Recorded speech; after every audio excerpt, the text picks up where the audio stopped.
don't know how you get to be in 3 platoons. I mean, was he always that way? Do you know?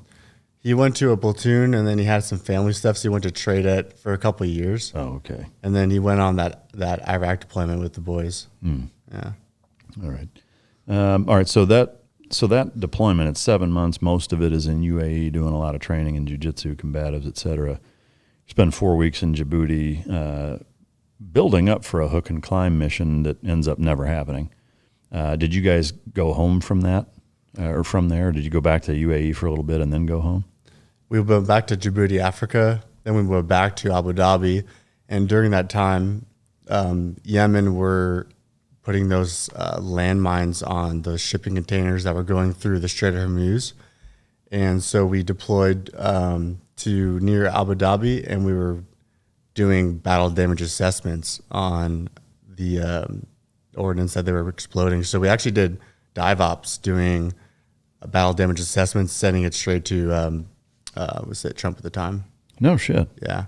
So I mean, that's real world diving missions. I mean, this may surprise a lot of people, but even though the SEAL teams are the premier maritime special operations force, sorry, Marines, we still don't. There's not been in the history of the SEAL teams. There's been a handful of actual diving missions. Tell us about that. That's a pretty big fucking deal. So actually, it was 2018. So Biden was in. Yeah, it was awesome. So we took swift boats out there and doing dive ops with cameras and taking videos, pictures, and I was like mind blown on how big it was like 30 feet by like 50 feet giant hole inside the shipping containers, and some of them were sinking, but we're doing like full blown assessments, sending it straight to Biden, and then we were on standby to do follow on hook and climbs. So we were waiting for that. So in that area, you're actually in Yemenese waters, is that right?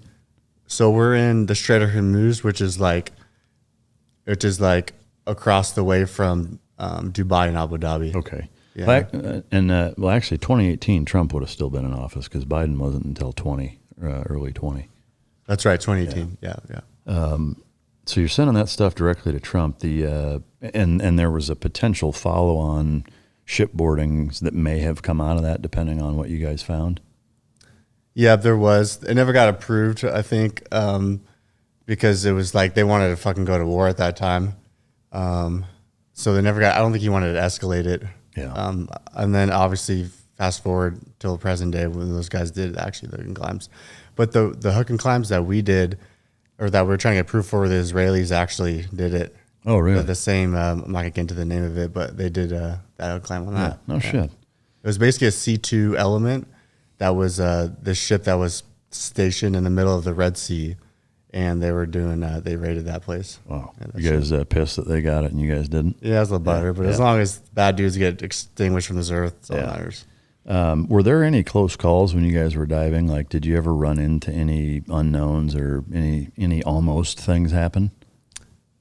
So the timing was pretty close. So as we were going out, we went in the middle of the morning, and like maybe an hour before we left, the Yemenese dudes were dropping those landmines. So like if we would have left just an hour later, then we would have interacted with the dudes that were dropping those mines on them.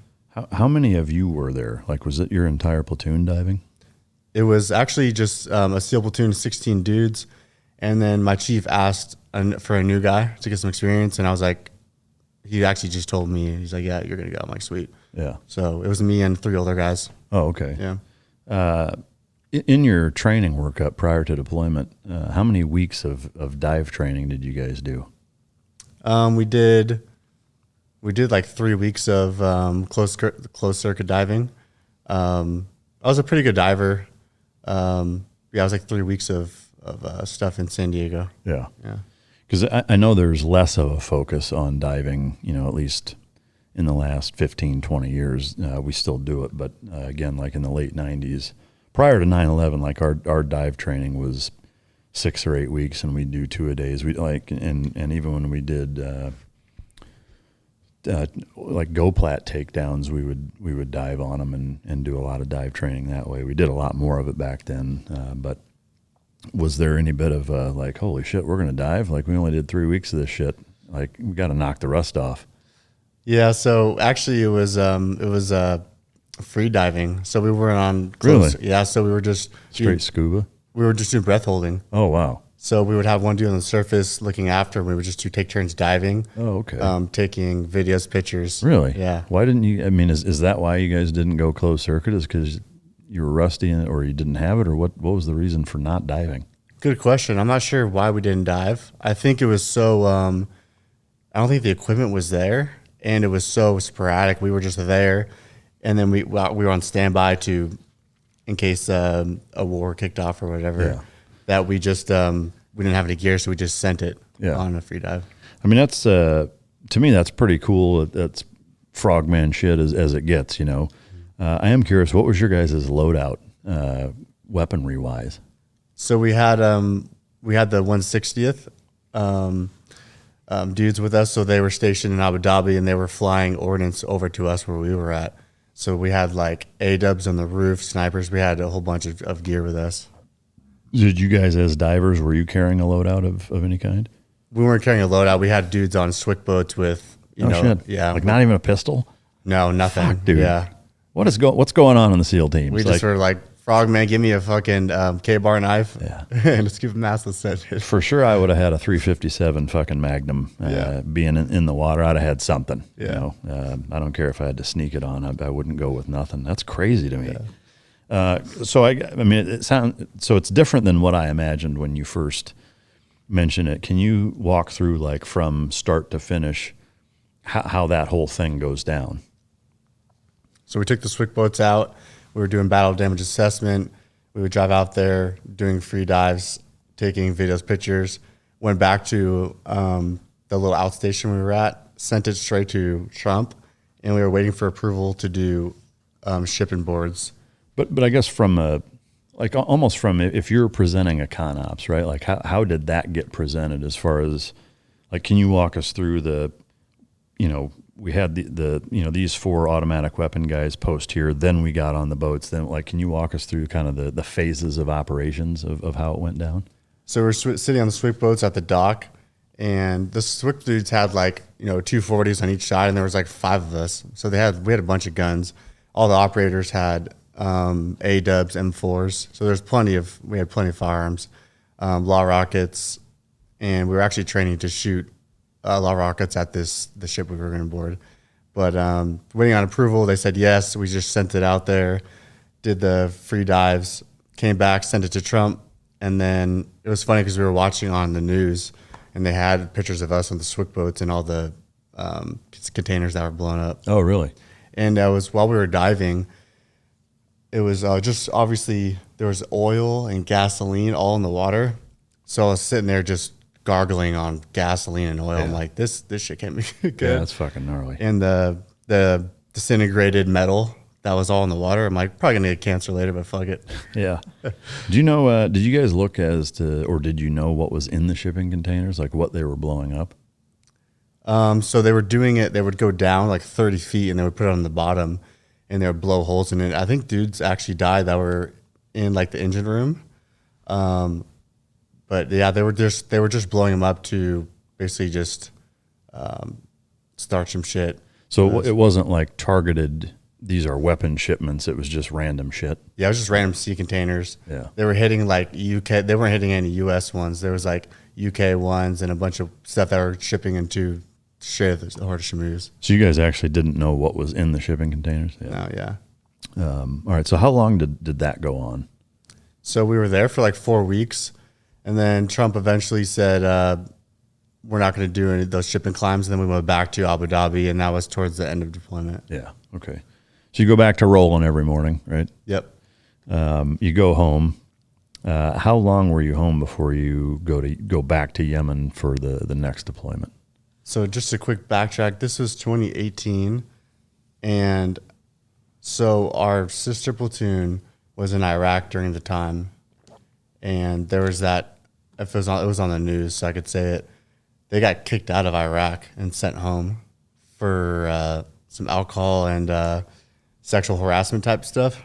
This chick basically claimed rape like from one of these SEAL platoons, and this dude went to fucking boarded and everything. And the SEAL platoon got kicked out of Iraq, and it was all over the news. And we're like, what the fuck, man? So we were getting our PP slapped from Teal 7, just being bad boys or whatever. And that chick ended up taking that dude to court, and she fucking lied about it. And this dude got kicked out of the teams because this bitch fucking lied about what happened. How did you guys find out that she lied? Did she ever say that she lied, or what? Yeah, she did eventually. But this dude already got his bird pulled and everything. Man. Yeah. No recourse, just, yeah, sorry, we fucked up, but you're still kicked out and go fuck yourself? Yeah, basically, they were like, they just jumped to conclusions like, wow, we can't have this on the news or this reputation. So they pulled his bird, and I'm like, you just fucked up this whole dude's career. His life, really. Exactly. I mean, man, that's fucked.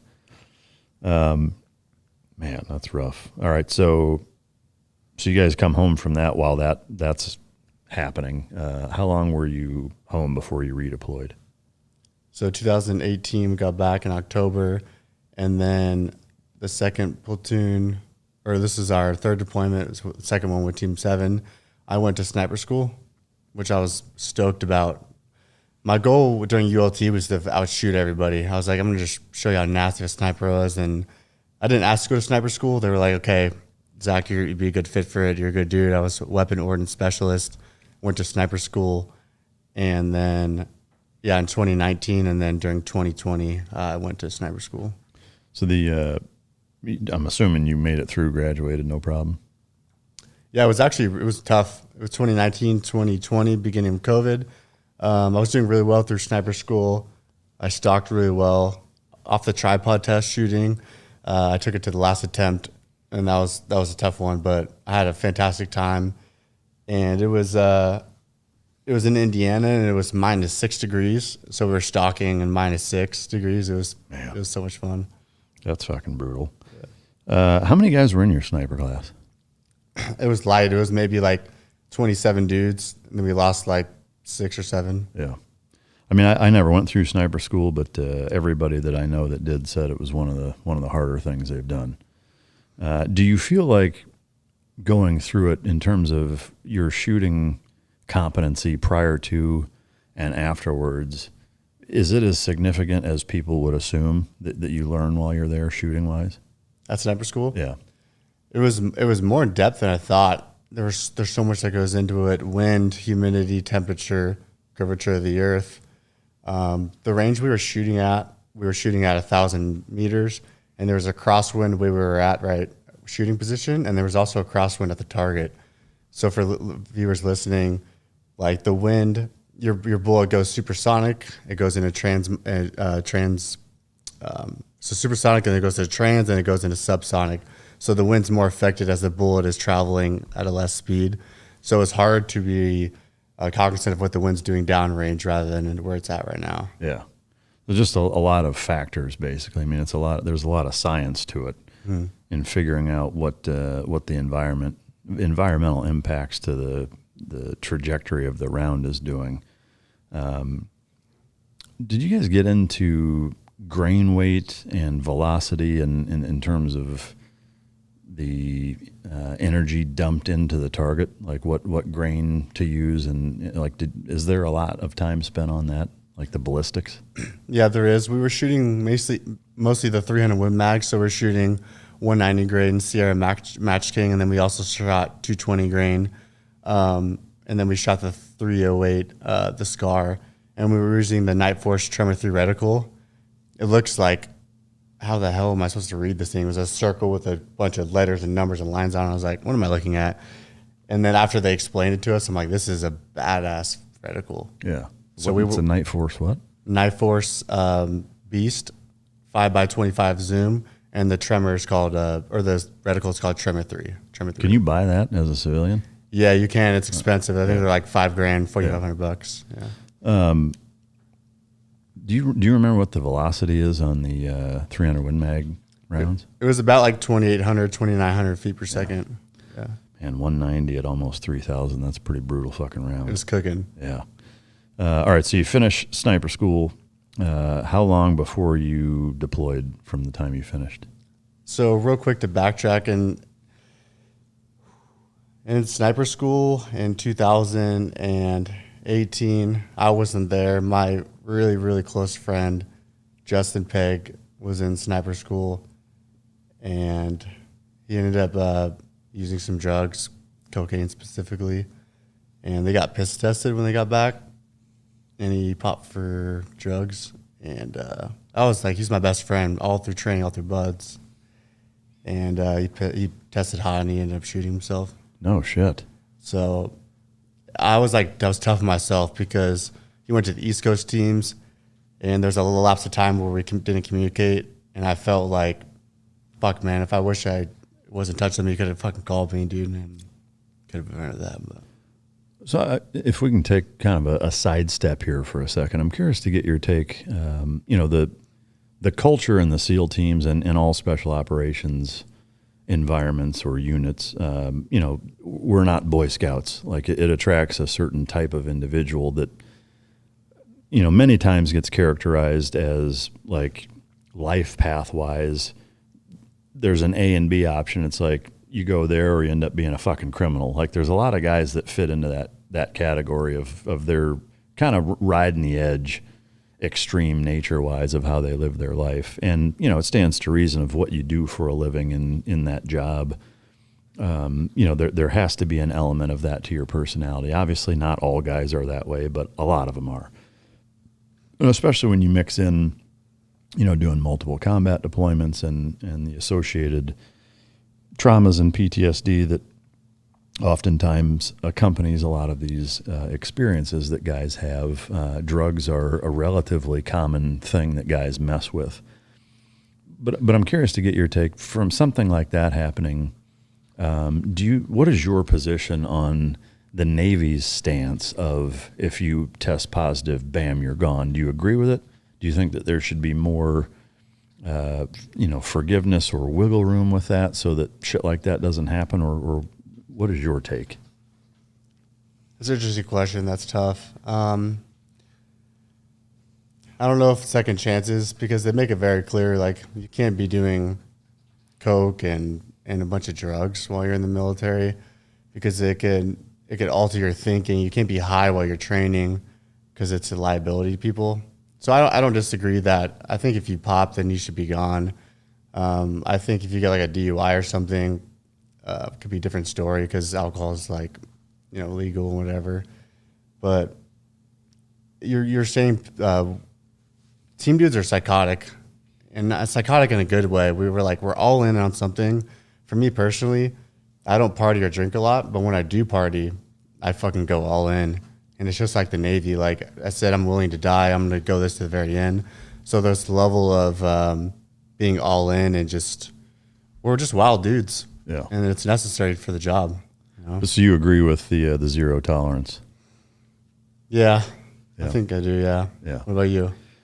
To me, I have mixed feelings on it. I mean, I guess I'll address one thing first. The whole it's okay to drink because it's legal, I think, is bullshit, frankly. The effects that alcohol has on you are no less detrimental in terms of your state of mind or your competency, your coordination, your ability to do what the fuck you're going to do. Now, granted, they have the same policy of if you're drunk at work and you get busted, like you're getting kicked out. So that is the same.